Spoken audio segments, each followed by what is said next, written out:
Patuloy ang pagsipa ng presyo ng bawang sa mga pamilihan. Isa sa mga itinuturong dahilan ang wala raw sistemang importasyon at ang mapagsamantalang pangangalakal. Kaya ang payo ng DA o Department of Agriculture tangkilikin ang mga lokal na bawang na mas mura kesa sa mga imported na bawang. May report si Julius Segovia.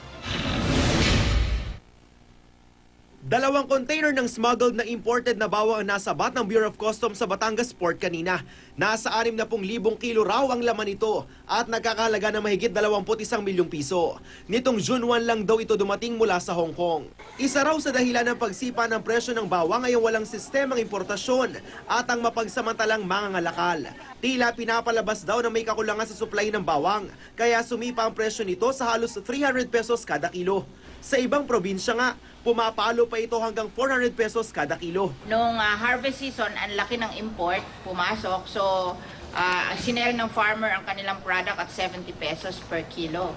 And then ngayon, magtatanim sila na wala yung harvest, nag-280 per kilo. So, ibig sabihin, dinamp yung price ng harvest season, tapos ngayon na wala na yung harvest, itinaas nila. Sa mga palengke tulad dito sa Kamuning Market sa Quezon City, ramdam ang epekto ng mataas na presyo.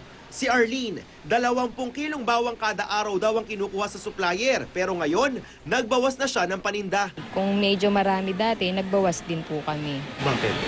Kasi ang hirap din itinda, sir. Nai-stock po yung pera namin, yung puhunan namin na iiwan sa bawang, imbis na magagamit pa sa ibang gulay. Sino ba naman ang maengganyong bumili kung ang dating wala pang 60 pesos kada kilo, ngayon 280 pesos na? Mas mahal pa sa kilo ng karneng baboy at baka. Kung bumili kahit kalating kilo, 1 kilo, ngayon kung bumili, tingin na lang.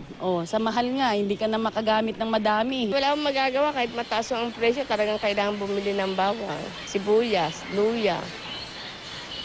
Kailangan mo talaga sa pagluluto yun. Kaya ang ibang tindera, iwas bawang daw muna para hindi malugi. Ang customer, nagre-reklamo rin eh. Isang pirasong maliit lang, 15 pesos na. Kaya medyo laylo kami sa pagtitinda ng bawang sa ngayon. Payo ng Department of Agriculture, tangkilikin ng lokal na bawang na mas mura kaysa sa mga imported na karaniwang ibinebenta sa mga palengke. Julius Segovia, GMA News.